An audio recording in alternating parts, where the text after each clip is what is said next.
हम आपको विपक्ष लग रहे हैं? सत्याग्रह करने वाला विपक्ष होता है। सर, आप विपक्ष की बात कर रहे हो। इस देश में एक डर बैठा हुआ है। हम तो ये चाह रहे हैं, हम तो इस देश के अंदर उस डर को खत्म करने के लिए कि इस देश के अंदर जो भी लोकसभा में प्रधानमंत्री का उम्मीदवार आए, हर लोकसभा के लोग नामांकन भरे, उम्मीदवार बने, तो इस देश का प्रजातंत्र चुने। मेरा नाम भगवान सिंह है सर, मैं हाड़ौती राजस्थान से आता हूँ। जी, सेना में था। 128 दिन तो हो चुका, आप कितने दिन और बैठेंगे आप लोग? सर, हम लोग सैनिक हैं और हम बैठे नहीं हैं, हम सत्याग्रह कर रहे हैं और सत्याग्रह चलता है, होता है तो बहुत से दुख तकलीफ भी आएंगे हमारे ऊपर, लेकिन बहुत सी चीज़ों का इतिहास भी बनता है, तो वो इतिहास बनेगा। तो आपको क्या उम्मीद लगता है कि सरकार आप लोगों के इस तरह से बैठने से, विरोध करने से आपकी बात मानेगी? इस देश का संविधान न्याय देने के लिए बाध्य करता है। वो उनकी मानसिकता है कि वो क्या करते हैं, जबकि इस देश का संविधान तो उनको न्याय के लिए बाध्य करता है। ये तो ऐसा भी बात हो रहा है ना कि ठीक है, अब 2024 का इलेक्शन होना है, उसके पहले से आप लोग यहाँ पे धरना प्रदर्शन कर रहे हैं, सरकार को झुकाने की कोशिश हो रही है। सर, 2024 का चुनाव हो रहा है। इस देश के अंदर कोई भी संवैधानिक पद पर आए चाहे जाए, उसको न्याय करना ही पड़ेगा।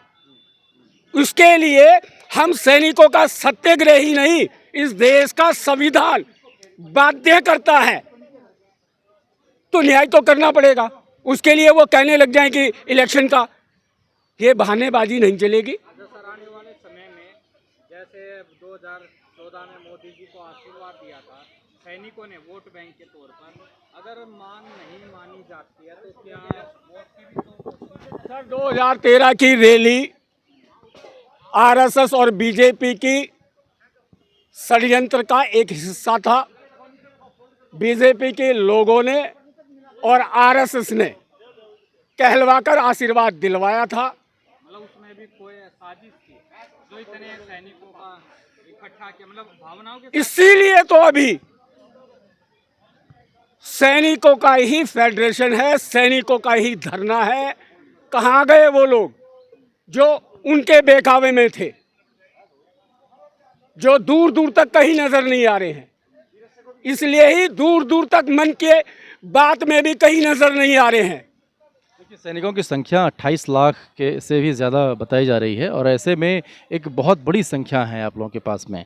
तो क्या कुछ इसका भी सूत्रपात हो सकता है कि 2024 में का ये भय दिखाकर?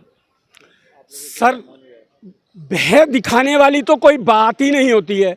इस देश का संविधान सत्याग्रह करने का अधिकार देता है। उसमें अगर उनको डर लग रहा है तो वो उनके मन की बात है। एक सत्याग्रह से अगर किसी को डर लग रहा है तो वो उनके मन की बात है। हम डराने के लिए नहीं बैठे, हम सत्याग्रह करने के लिए बैठे। आप लोग अपना हक लेने के लिए बैठे, न्याय के लिए बैठे।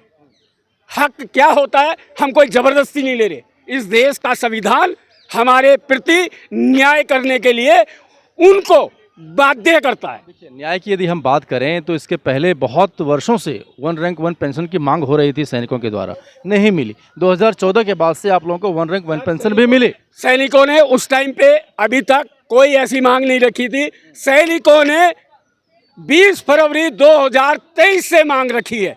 उससे पहले वो मांग बहलावा फुसलावा आरएसएस और बीजेपी का था,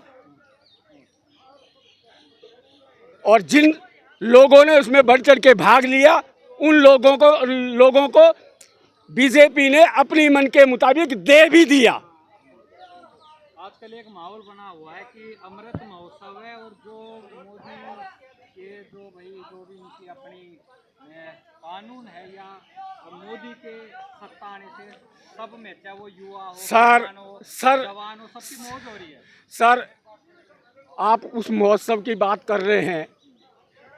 मेरे देश के अंदर